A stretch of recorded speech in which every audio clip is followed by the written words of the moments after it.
Hello people, so Peter here down in the old man shed this afternoon, running some trains. I've not got the sand on it at the moment, I'll leave the sand off. Just watch them running around at the moment. So you're thinking, okay Pete, I've seen all this before. Well, yes you have, but of course now, these wagons are now featuring what is the subject of the moment, which are, when you can get your hands on them, the old Hunt couplings. Yes, they're all fitted with the Hunt couplings now. It's a mixture of close couplings and standard couplings, and that's what I want to talk to you about, because I've basically got four types of wagons that you know that I run: the tip-ops, the network rail, the new China clay ones, and my Freightliner, I think the HIA ballast wagons. They're the four main wagons I've got. I've got tankers, they're Hornby tankers, but they've got the standard Hornby large D couplings, so I can't change them, so I can't do anything with those.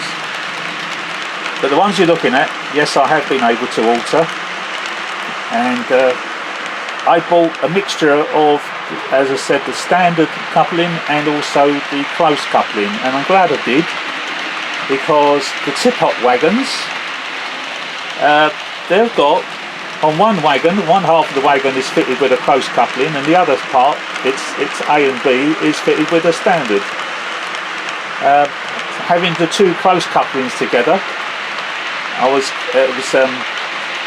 slight case. I mean, it was still running, but there was one occasion where it did disconnect because of buffer lock, I guess.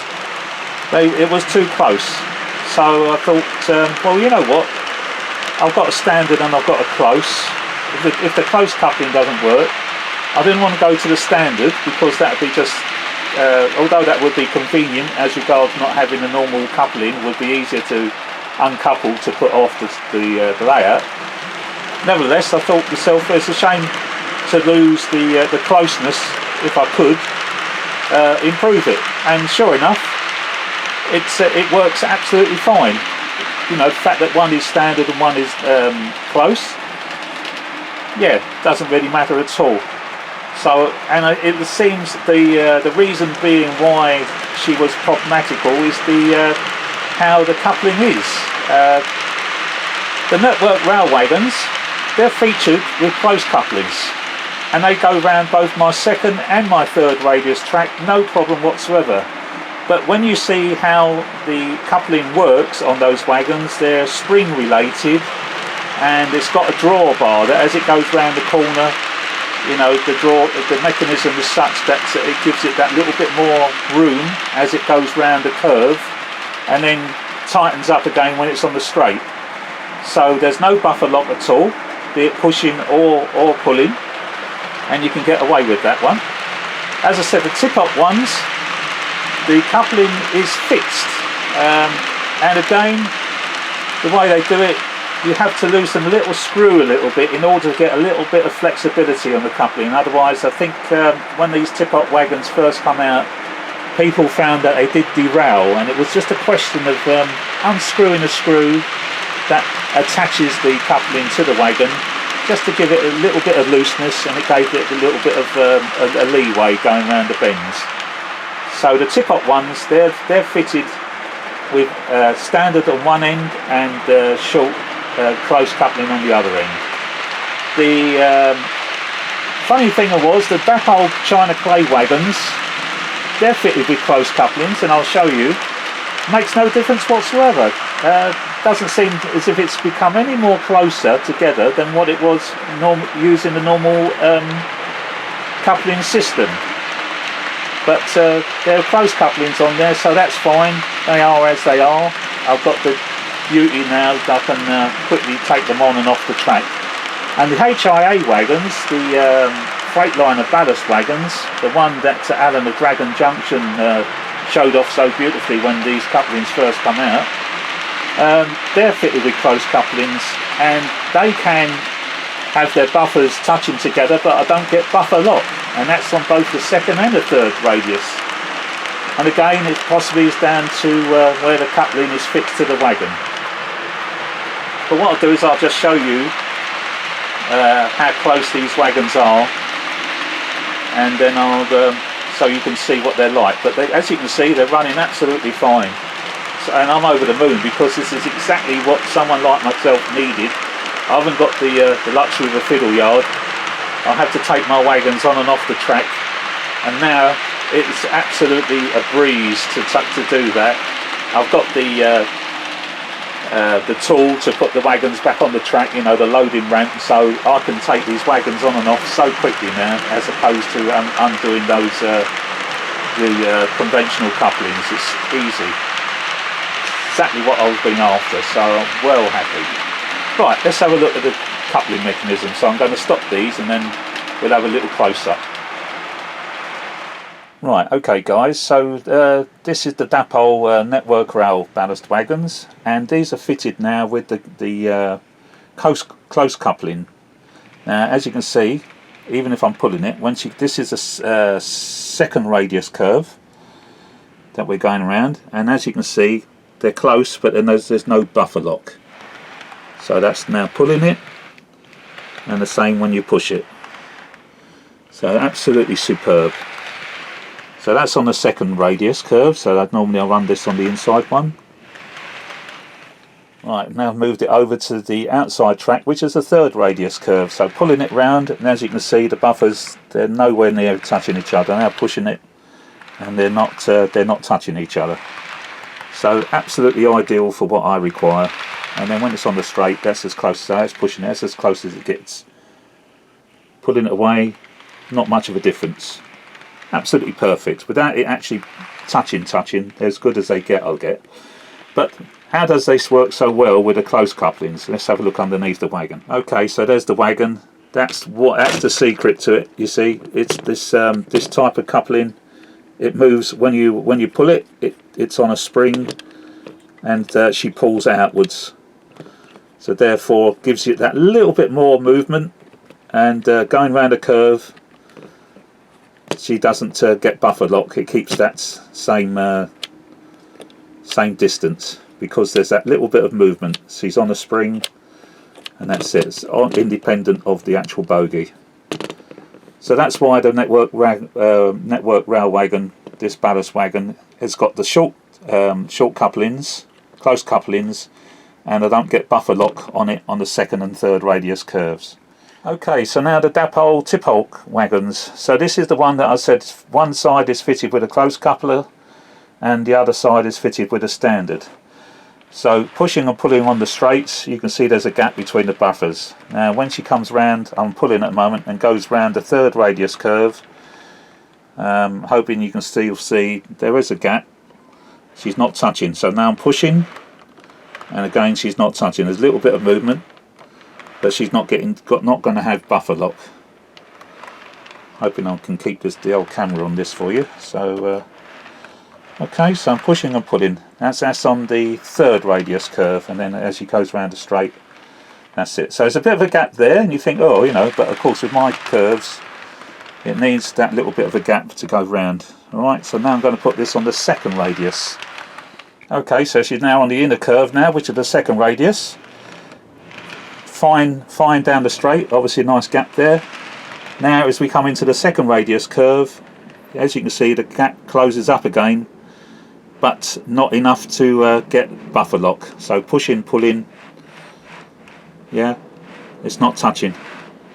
So that will push around the track as I've had done, and it will also pull around the track as I've had done. So that's that one. And the mechanism underneath this one, let me show you. Okay, so underneath this is the mechanism. So this one now is screwed to the bogie. That little screw there, not the pivoting point, that little screw there, and that's the one that's important to just have a little bit loose. Just gives a little bit of play on that coupling, on the NEM pocket. Otherwise, if it's very stiff, it can be slightly off centre, because you can move it ever so slightly, and when you get it from the factory, it's tight. And I think some people, they had issues with this decoupling when it was going around, because this thing might have been off to one side or something and tight. Yeah, it just needed a little bit of movement. So that, as you can see, there's a bit of play in there now.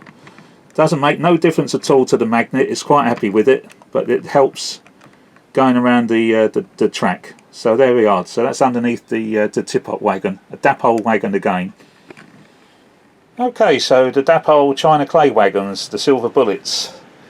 Believe it or not, these are fitted with the close couplings, and all I can think of is with the standard couplings that it came with, it must have been, the gap must have been even bigger, because this is close coupled now. It's on the inner track, the second radius, and as you can see, there's stacks of room between the buffers.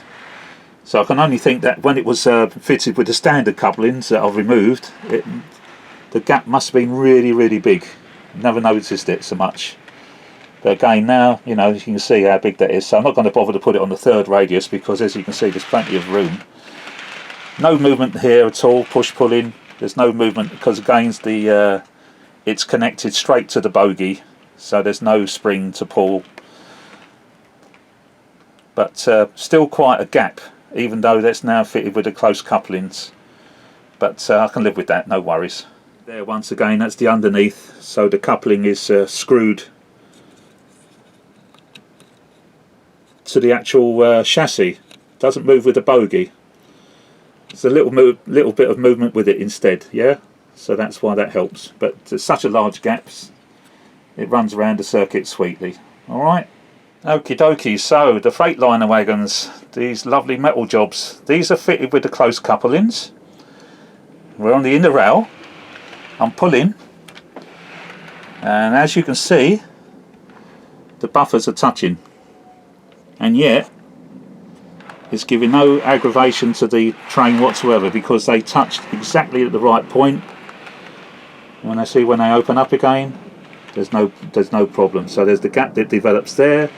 I'm pushing it now, so yes, the buffers will touch, but they're touching correctly. They're not getting the buffer lock. So that is fantastic. But that's on the inner one, which I don't normally have that running. I normally have it on the third radius, so let's move that one over. Okay, so now we're on the outside track, which is the third radius. So we've got that same gap again down the straight, and as I'm pulling it, so as she comes round onto the third radius curve, you can see the buffers are ever so slightly touching again. But again, no problem. I can push and pull, and it doesn't matter whatsoever. So I can leave it close coupled, even though she is touching with the buffers. But when if she does touch with the buffer, it touches just at the sweet spot that it doesn't want to get a buffer lock. It's quite happy, and it doesn't want to disconnect either. This goes round all the time without uncoupling itself, just because the buffers have come together. So I can get away with that one.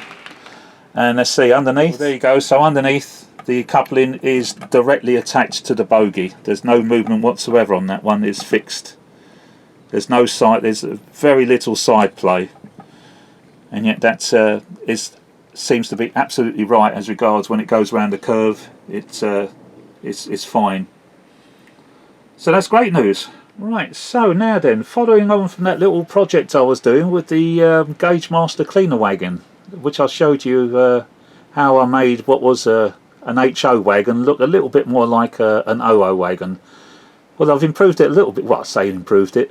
What I did, if you remember, what I said was black skirts. Well, I painted it the network rail yellow, and that's what she's looking like now. So what was the black skirt underneath is now the yellow. And as you can see against the 37 and also the network rail wagons, the height is there. She's not exactly, you know, she's still not perfect, because at the end of the day it's an HO. I'm never going to be able to alter everything, but it's great that the height is there, and now I can have that going around. It doesn't look as too bad whatsoever. I'm really chuffed with that. I'll take it off the track, and there you see now. So you now got the yellow skirt, and then at the ends there, where you could see before the black holes that were there where it's been raised off from the buffer stops, the fact it's got a yellow card, or it's painted yellow now, doesn't look so sad now. I stuck an end of train lamp on the end of it and put a coupling on the end, as I said before. So, but that goes round, and as you can see, does a bloody great job. However, right, not finished there. Right, so there she is up on the old shelf. Now, there we are, this is the body of the Roco Clean, which is the same, exactly the same principle as what the Gauge Master, aka Pico, manufactured in HO, because again obviously Roco is an HO model, so I had exactly the same problem, well, you know, idea, but of course can't add the skirt to this because I haven't got the right colour to match it to this you know, branding, so I elected to remove it from the chassis, and this is what I come up with. There we are. So it's the same thing. It's got the rubber underneath. It's still HO, but because now this has been removed from it now and it hasn't got the height, if I now put a standard wagon against it, there we are. So there's a wagon there. Doesn't look too sad now, I think. That again, quite acceptable. Going around the track, not looking like an HO wagon, but more of an OO wagon. So that's it. So I've got two cleaning wagons now for both my inner and outer radius. I can have them running around, having the track cleaned whilst I play trains, and then take them off and carry on playing trains. But there we are. So yes, so couldn't go for that one because the body, you know, was, I mean, when that's sitting down on there, the height difference is there, you know what I mean? It really is, really, you can really see that difference. So yeah, took that one in. I mean, look, if you put a tanker next to that one now, see what I mean? HO versus OO. Now it's been raised up a little bit, it doesn't seem so bad. So pleased with that, and of course, even up against that one, you can't tell that it's an HO wagon now, so that doesn't look out of place going around. Well, there we are, guys. So that's the video. So talking about these couplings. There we go.